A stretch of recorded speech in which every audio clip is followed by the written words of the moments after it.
As daar nou iets is, waarvoor ek my voortande sal gee, dis dit nou kuijings.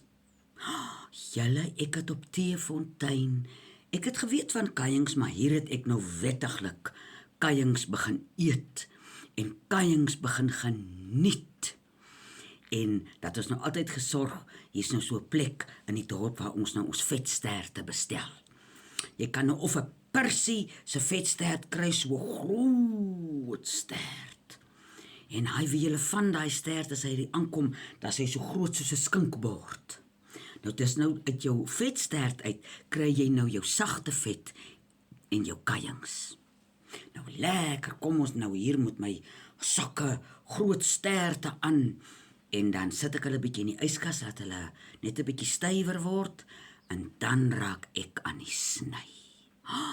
Ek het seker net maar deur my voorvaders en deur my ouers geërf. Ek is vreeslik lief daarvoor om met vleis te werk.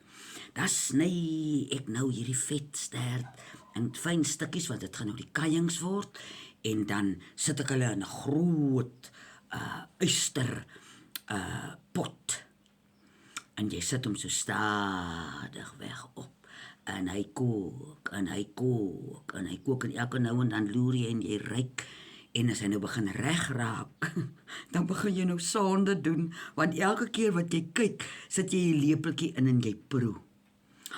En as hulle so bruin begin word, en as jy los 'n stukkies vleis aan, wat nou daai kuijingkie baie lekker maak, dan skep jy hom nou uit, en nou het jy jou sagte vet. Ons het net altyd sagte vet geëet op ons brood en in ons gebak gebruik, en die wonderlikste ding wat 'n mens aan jou gesig en aan jou hele liggaam kan smeer, is sagte vet. So die 23 jaar wat ek nou hier op Teefontein leer van als, smeer ek nou sagte vet aan my gesig, aan my hele liggaam, veral in die winter as al so droog is. En dan die kuijings. Wow, mens moet baie wat 'n strength of character nou in Afrikaans. Ek sal nou, dissipline klink vir my te klein, want jy moet baie versigtig eet, want mense maag raak onstuimig van kuijings. Nou het ek altyd, dan pak ek in 'n bordjie uit, dan dink ek, okay, ek gaan nou 10 eet, 1 vir elke vinger. Nou pak ek 10 kuijingkies daar uit, want 10 is genoeg, maar hier 10 die 7de kuijing wat jy eet, dink jy, hoe lyk dit daar vir my, ek het tone ook, as sit ek nog 10 by.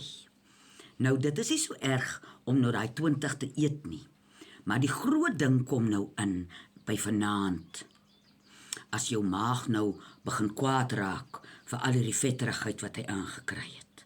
Nou hier op Teefontein het ons nog 'n lang drop.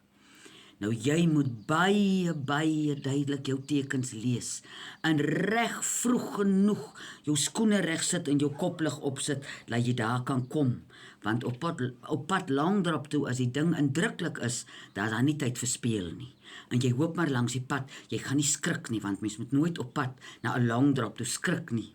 Maar as ek nou die kere vir julle kan vertel, hoe het ek nou al in die nag gehol Langdrap toe? En ek is nou al 'n groot mens, ek is nou nie meer 'n kind wat my kan siek eet aan goed nie.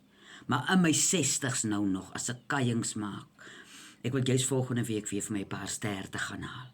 Dan kan jy maar weet, daai 2-3 dae na dit, dan voel jy so gallerig, maar jy's nooit spyt nie. En as 'n mens nou hier op die plaas werk, 'n mens hard, en dan help kuijings 'n mens om bietjie krag op te bou. En as jy nou regtig vir jouself wil 'n groot guns doen, dan sit jy hom in die vleismeel, waar jy jou worsmaker, dan kom die kuijings in sulke krummeltjies uit. Kuijings is een van my diepste ure. En as ek 'n kuijing geëet het, dan voel ek sommer, nee wat, nou kan ek vorentoe gaan, want ek is vol krag.